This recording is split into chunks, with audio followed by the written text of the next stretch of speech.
Saad Issa's family have lived in the city of Kafr Qasem in Israel for generations. The 48-year-old is one of many descendants of victims of the Kafr Qasem massacre, which was committed by the Israeli army in 1956. He says his mother told him the story of his grandfather, Ahmed Fresh. My grandfather was the first to fall as a martyr during the massacre that took place in Kafr Qasim. He was returning from his work in the quarries on a bicycle with his colleagues. When my grandfather was martyred, he left behind 2 sons and 2 daughters. My mother was the youngest daughter, just 2 months old when he was killed. The Kafr Qasem massacre took place on the first day of the Sinai War in 1956. At the time, the area was under Israeli military rule. On October 29th, Israel imposed a 5 p.m. curfew on Palestinians, effective immediately. But many Kafr Qasem residents were away at work when the curfew was announced. Arriving home after 5 p.m., they were met with a barrage of gunfire. Israeli security forces killed 47 Palestinians that day. Israel tried and sentenced 11 soldiers and border police for their involvement in the massacre.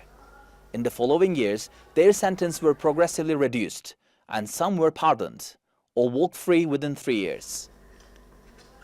But 5 years ago, an Israeli historian appealed for the release of documents related to the massacre, including the trial minutes.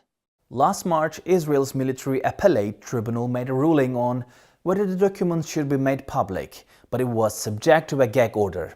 2 weeks ago, the gag order was lifted, but the contents of the ruling have not been published. If and when any of the sealed documents will be revealed is still unknown.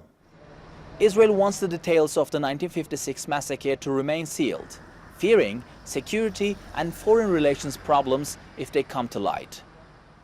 Issa Fresh lives in Kafr Qasem and is a minister in the current government. He testified at the court hearing and says publishing the documents won't harm Israeli security, but rather heal old wounds. In my opinion, a strong, solid and self-confident country should not hesitate to reveal its past, even if its past is dark, because we're talking about a country that contains Arabs and Jews. Palestinians in Kafr Qasem believe the massacre was a deliberate attempt to force Palestinians from the area into Jordan, part of a secret program called Operation Mole. They believe the sealed documents will prove it and allow the first steps towards justice.